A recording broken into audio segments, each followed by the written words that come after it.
Saludo a nuestros seguidores de Sala Situacional TV, a su programa preferido. Ya estamos en la segunda temporada y esto es gracias a ustedes, a nuestros patrocinantes, que esto sea posible.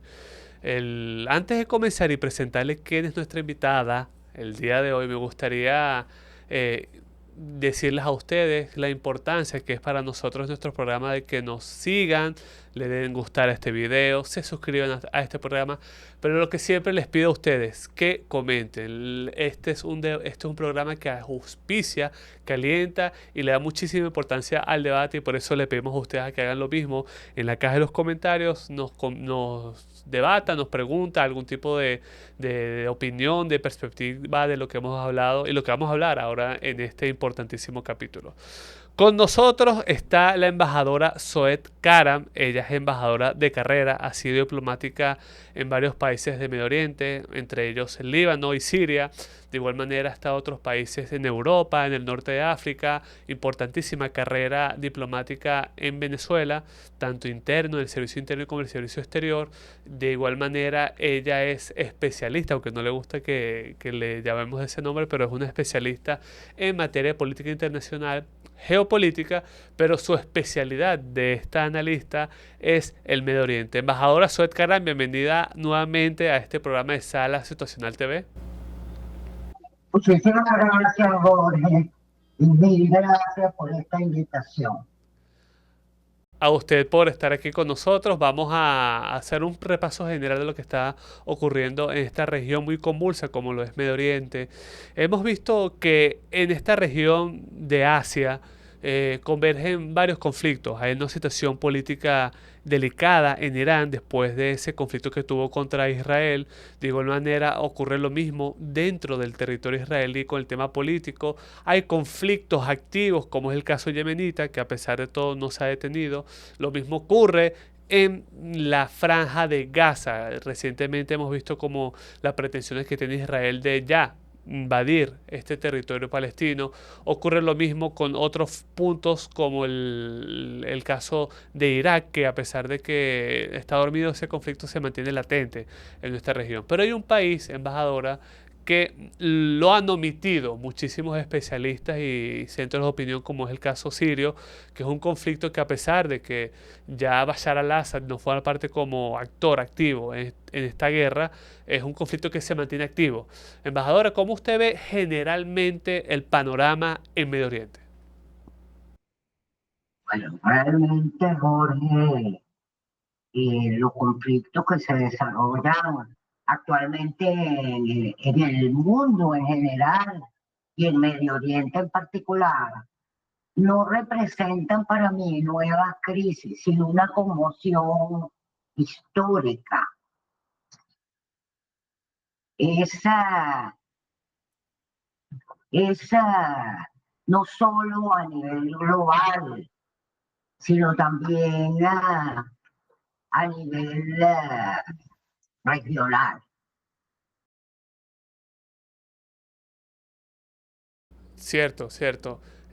Vamos, como mencionamos de último el caso sirio, nos gustaría que nos profundizara un poco sobre este país. Para conocer lo que está ocurriendo hoy en día es importantísimo conocer sus antecedentes, antecedentes, señora embajadora, del actual conflicto y su desarrollo. ¿Cuáles serían? Particularmente quisiera referirme ahora a este conflicto en Medio Oriente, que realmente es convulsa la situación. El conflicto en particular no representa, estos conflictos no representan nuevas crisis, sino una conmoción histórica, una forma de ruptura con el pasado. Es como el quiebre de las instituciones, de los organismos internacionales, el fracaso del orden mundial, basado en normas y valores que han regido el comportamiento de la sociedad a nivel global. Impera actualmente una gran deshumanización, el caos. Es como decía Gramsci, el viejo mundo muere y el nuevo tarda en surgir. Y en este claroscuro surgen los monstruos. Y efectivamente, las monstruosidades que observamos ahora en Gaza y en Cisjordania, donde los palestinos son sometidos por Israel y sus aliados a un genocidio asombroso. La pasividad de los países árabes ante los crímenes de lesa humanidad que comete Israel contra sus hermanos palestinos, los bombardeos continuos de las fuerzas israelíes del Líbano, a pesar del cese al fuego en vigor, el enfrentamiento Israel-Irán, la guerra Rusia-Ucrania, que afecta directa o indirectamente a la región del Medio Oriente y al mundo, y tantos otros innumerables conflictos que obligan a los pueblos del mundo a reflexionar, a reaccionar ante la inacción de los grandes poderes. Es evidente que entramos en un periodo de grandes riesgos geopolíticos, dadas las ambiciones de las grandes y medianas potencias por las riquezas y la ventajosa ubicación geoestratégica que poseen los países de la región en materia energética. El colapso del régimen de Assad en Siria reactivó las ambiciones de Turquía de construir oleoductos y gasoductos a través del país y crear un corredor de energía regional para los estados vecinos. Algunos de estos planes ofrecerían a los estados árabes una ruta terrestre para cortar energía a Europa, desde Siria, a través de Turquía, pero que aparentemente podría obstaculizar los planes de Israel, que tiene las aspiraciones similares. Turquía aspira a avanzar en el proyecto de gasoductos Turquía-Qatar. Sin embargo, Qatar prefiere esperar que este nuevo régimen sirio se consolide y logre controlar el centro del país, por donde el oleoducto tendría que pasar y donde la actividad de ISIS y otros grupos similares persiste allí. Qatar prefiere centrarse más bien en asegurar su ruta de transporte marítimo a Europa, ya que se han convertido en un importante proveedor de gas natural licuado para Europa.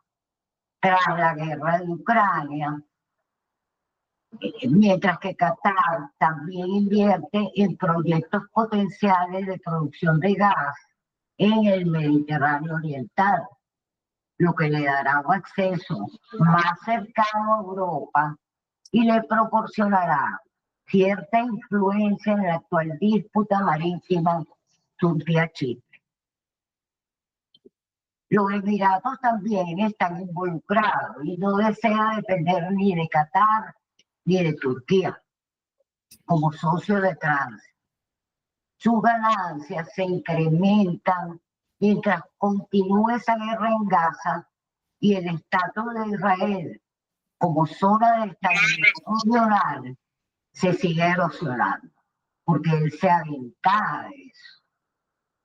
Otro plan turco que le convendría a Israel sería la conexión con el deteriorado gasoducto árabe que se construyó en 2003, diseñado para permitirle a Egipto exportar gas natural hacia Jordania y hacia Siria. Hoy ese gasoducto sirve principalmente a Israel, ya que transita gas israelí hacia Jordania y hacia el sur de Egipto, mientras la planta siria permanece cerrada. Si Turquía se conecta con el gasoducto árabe desde Siria, Israel podría teóricamente transitar gas hacia el norte a través de Jordania y Turquía, y de allí a Europa. También Turquía, ambiciosa, desea conectarse, yo no lo veo, con el gasoducto árabe en Siria. Y ese es uno solo de varios planes que tiene en consideración, ya que aspira a invertir en infraestructura transfronterizas de carreteras, ferrocarriles, de comunicaciones, con ese nuevo régimen sirio, del cual indudablemente es aliado. Estos proyectos consolidarían aún más la influencia de Turquía en Siria y podrían proporcionar a Turquía muchos beneficios. Uno de ellos sería la conclusión de un nuevo acuerdo de fronteras marítimas entre Turquía y Siria. Finalmente, este nuevo régimen en Siria requiere con urgencia un suministro estable de petróleo, porque ya él lo recibe en el crudo y los combustibles iraníes. Durante el régimen de Assad, Siria recibió cerca del 90% del petróleo de Irán, de los campos de Irán, y luego 10% de los campos petrolíferos sirios locales. A largo plazo, Siria buscará nuevos proyectos de oleoductos para garantizar un flujo consistente. La fuente que tiene Siria actualmente, la más factible, sería el oleoducto existente entre Siria y Kirkuk, en Irak, que detuvo las operaciones en la década de 1980. Y esa requeriría una gran rehabilitación.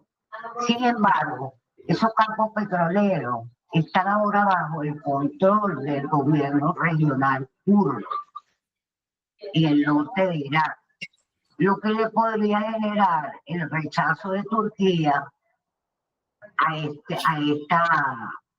este ambicioso plan del nuevo presidente sirio. Perfecto, embajadora. Vimos importantísima esa relación geopolítica y la ubicación que se encuentra Siria en Medio Oriente con ese ambicioso plan. Hemos visto recientemente un enfrentamiento en la parte sur de Siria con el Sueida, ¿no? Que la mayoría son de la secta de los drusos.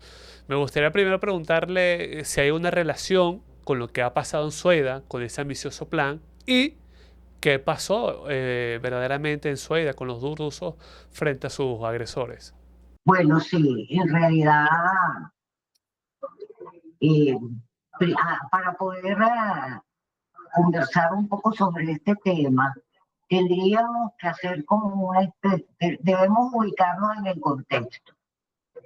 Debemos recordar que Hassel Assad tomó el poder, el padre de Bashar, tomó el poder en 1971 y se proclamó allí presidente constitucional, como autoridad política dominante en el país y como única autoridad, hasta su muerte, que fue en el año 2000.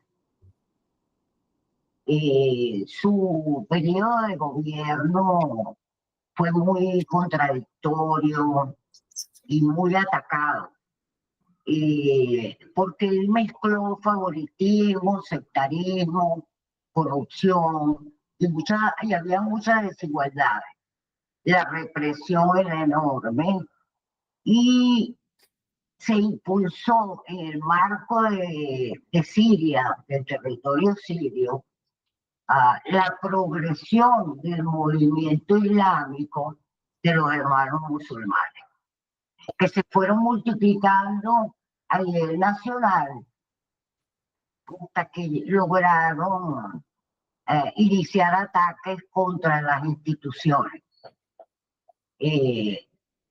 Este periodo fue muy conflictivo en Siria, que llegó, tal era la represión, que culminó en el 82 con la masacre famosa de Hama, donde murieron miles y miles de personas. Allí quedó debilitado el presidente Al-Assad, pero radicalizó su posición. Su salud se fue deteriorando, muere el hijo que era a quien él había preparado Basel, en un accidente extraño de automóvil. Y posteriormente a su muerte toma el poder Bashar. Al tomar el poder Bashar generó mucha esperanza de una apertura democrática, pero que no se materializó, ya que su mandato estuvo marcado por promesas incumplidas de reformas políticas y económicas. Perdón.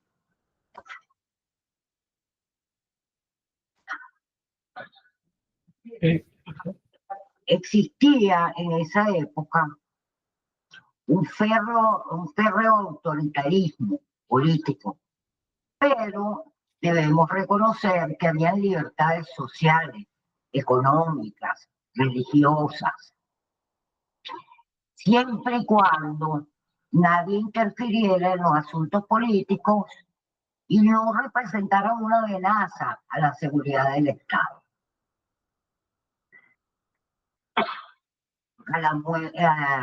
A partir de allí,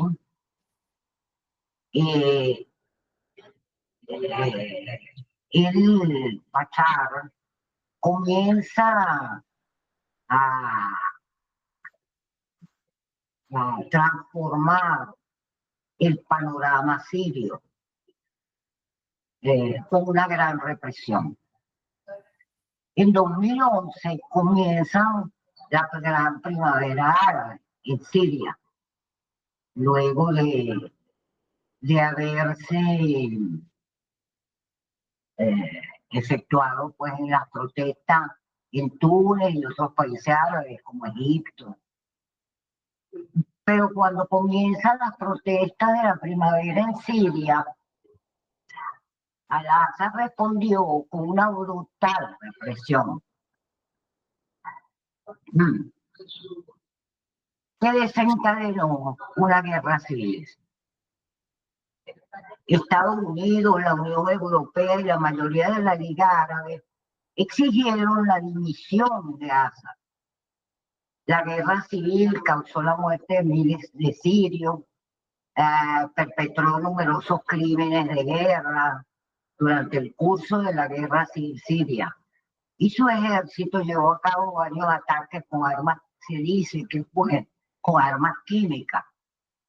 El más notable y del que se habla más es el de Guta, que mató a cientos de personas. El alto comisionado de las Naciones Unidas para los Derechos Humanos declaró que esos hechos implicaban a Al-Assad en crímenes de guerra y enfrentaba investigaciones y condenas internacionales por esas acciones. En noviembre de 2024, la oposición siria, entre comillas, lanzó una ofensiva contra el Assad y el 8 de diciembre los grupos opositores tomaron Damasco y en consecuencia el colapso del régimen de Assad y el fin de la presidencia. Assad y su familia abandonaron el país rumbo a Moscú, donde supuestamente se encuentra y donde supuestamente también el gobierno ruso les concedió asilo. Es ahí donde podemos observar que esa gran represión que ejecutó Bachar fue heredada de las estructuras del poder de su padre y del culto de la personalidad. Creció entonces, él no obtuvo la lealtad que sí mantuvo su padre. Y él enfrentó un creciente descontento contra su gobierno. Es allí donde podemos entrar en ese enfrentamiento que recientemente hubo en Suecia. Las armas proliferaron en Siria naturalmente durante la guerra civil, especialmente en el sur, que es una región que disfrutaba de relativa autonomía durante el gobierno de Assad. Cuando a mediados del mes de julio de 2025 se generó un nuevo incidente entre ciudadanos rusos y los llamados, entre comillas, beduinos, que desencadenó un grave conflicto en el que se involucraron no solo los rusos, sino también fuerzas gubernamentales, tribus beduinas y grupos armados sunitas, que finalizó 3 días después con un saldo de más de 1.000 muertos y múltiples heridos, hecho que reavivó profundas heridas. El tejido militar de la sociedad rusa de Suecia se divide en varias organizaciones y ellos cubren un amplio espectro en cuanto a sus posiciones hacia el nuevo gobierno sirio. Desde muy hostiles hasta colaboradores. Allí en el marco de Suecia y de las diferentes tribus, porque también son tribus. Habían 3 organizaciones creadas dentro del marco de Suecia, de esa agrupación. Uno en contra de alinearse al nuevo gobierno y otros más flexibles, no totalmente a favor, sin embargo, se notaba una flexibilidad entre ambos.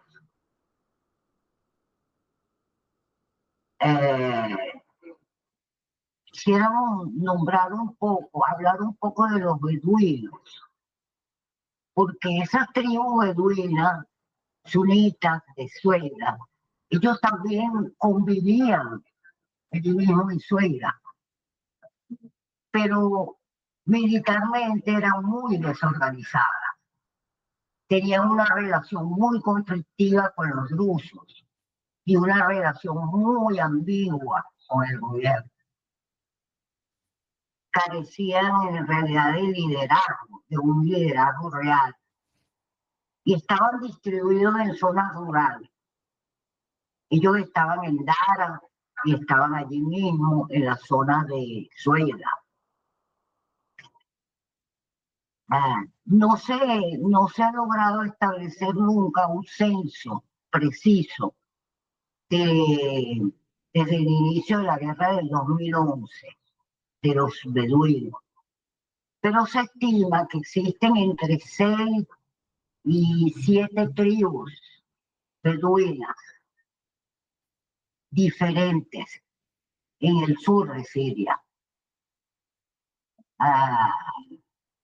Particularmente hay una conocida que mantiene el diálogo con el gobierno a través de su reciente participación en un consejo de la Shura, que es un órgano consultivo del gobierno sirio.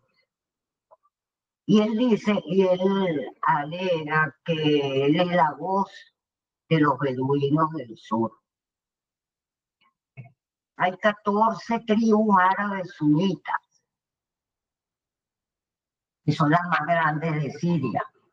Y ellos decidieron que debían apoyar a sus hermanos beduinos en Suela durante la confrontación que hubo recientemente.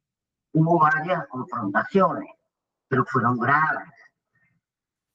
En ese marco, Israel atacó no solo a Suela, eh, sino también a Damasco.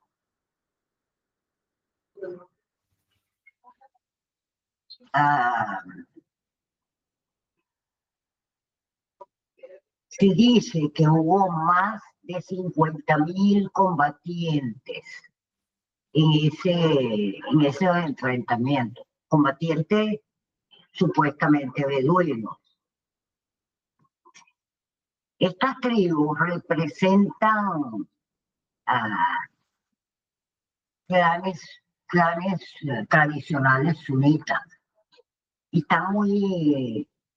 están muy esparcidos hacia el sur y estacionados en Raqqa, en Alepo, en Deir ez-Zor, pero también están presentes en Irak y en Jordania. Habló de un poco de la secta, la está mencionando, hablamos de esos actores como son los beduinos sunitas, mencionó muy profundamente los drusos.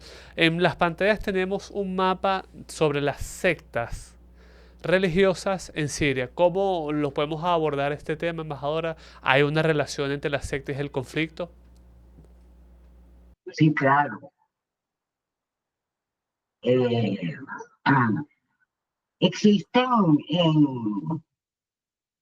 en Siria numerosas, hay un mosaico de una variedad de confesiones y de etnias. Se estima que para 2018 la población siria era de 26 millones aproximadamente de habitantes. La mayoría árabes, musulmanes sunitas. 11 de las 14 gobernaciones o provincias, con la excepción de 3, que son Latakia y Tartus, donde residen los alawitas, y la provincia de Suela, donde predominan los rusos. De acuerdo a estimaciones recientes, los sunitas abarcan el 75% de la población. Los alawitas, el 13%, que están ubicados en Latakia y en Tartus, en la costa. Los drusos se calcula que es un 4%, que están en Suela particularmente. Esta es una minoría esotérica, que forma parte de una rama del Islam.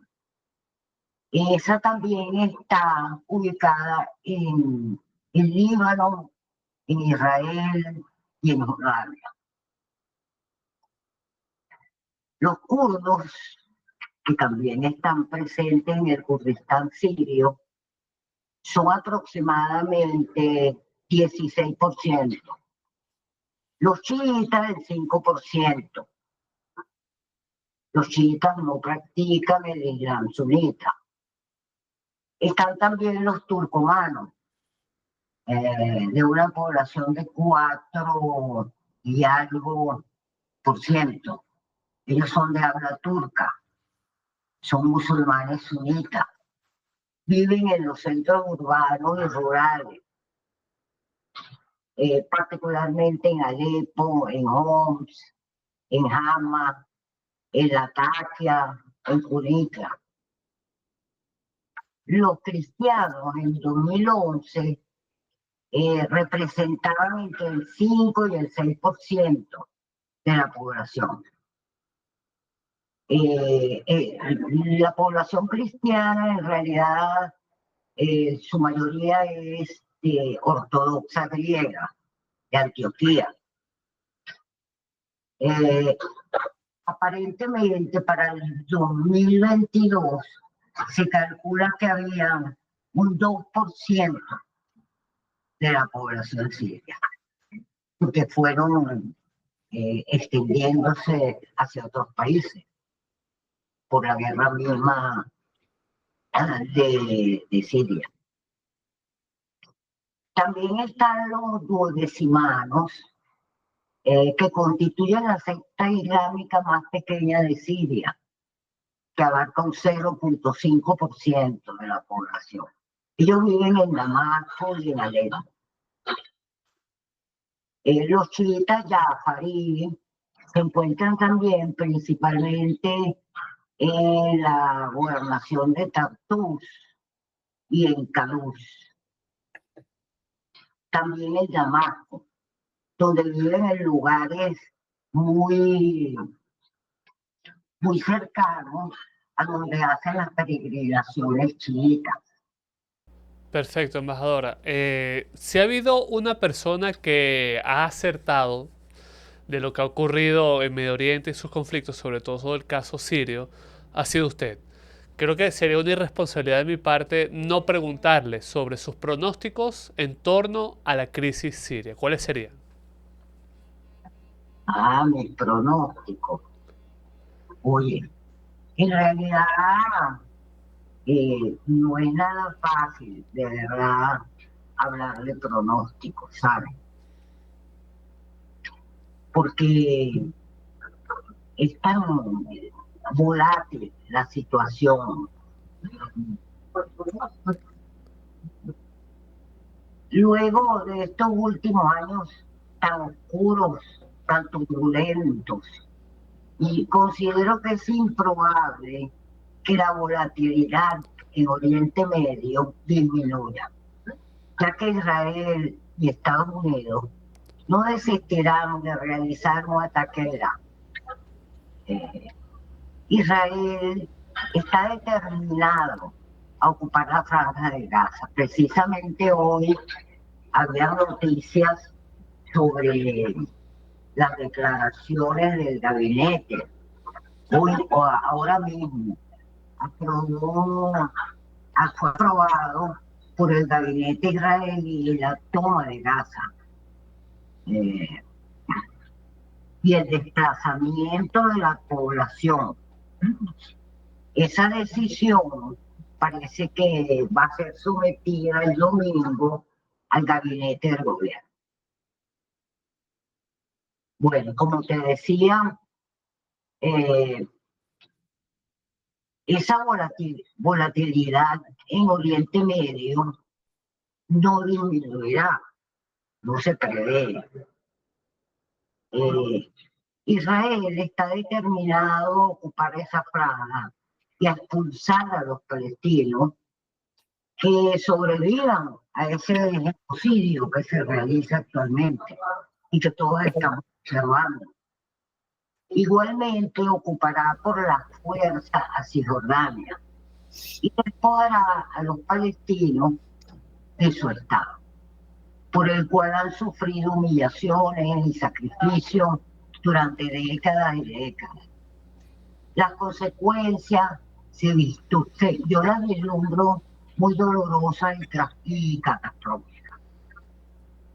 Los objetivos de Israel no se limitan a posicionarse en Palestina, porque él aspira a ocupar parte del Líbano e igualmente pretende desestabilizar, fragmentar y balcanizar a Siria y debilitar al actual gobierno sirio, que está presidido por este enigmático Golani o Ahmad el-Shara, ya que Israel continuará extendiendo su dominio más allá de las fronteras sirias. De ahí que quiere crear desde el sur, o sea, de Sueda, porque yo creo que es allí donde está el centro de la atención de Israel, Sueda, sur, por donde él extendería un corredor que se llama el Corredor de David. Eso forma parte de su proyecto del Gran Israel, desde el Éufrates hasta el Nilo, y aspira a extenderse hasta la zona del TAN, que es donde se encuentra una base estadounidense desde hace como 10 años. De allí él aspira a llegar hasta Turquía, porque al fin y al cabo Turquía es imprevisible. Pensando Turquía, que es frontera con Armenia. Llegan a Armenia y Azerbaiyán, donde supuestamente también se creará el corredor Sale-Sur, que es un nuevo punto de conflicto en el Cáucaso. Y también es el punto crítico para Irán, porque se encontrarían en la frontera norte de Irán, donde yo pienso que Estados Unidos, Israel, es cuando lanzarán la guerra contra Irán. Ya hay ya han iniciado algunas obras de infraestructura en la zona, pero no se ha construido todavía ese corredor Sal-de-Sur. Perfecto, embajadora. Bueno, no me queda más nada sino agradecerle por su tiempo y invitándole al compromiso en pantalla de que nos va a volver a acompañar nuevamente en este programa de Sala Situacional. Embajadora, muchísimas gracias. Muchísimas gracias, Jorge, y felicitaciones por tu cumpleaños de mañana. Espero que estés muy bien. Gracias, gracias. Muchas bendiciones. Le mando un fuertísimo abrazo desde Santo Domingo. Gracias, gracias.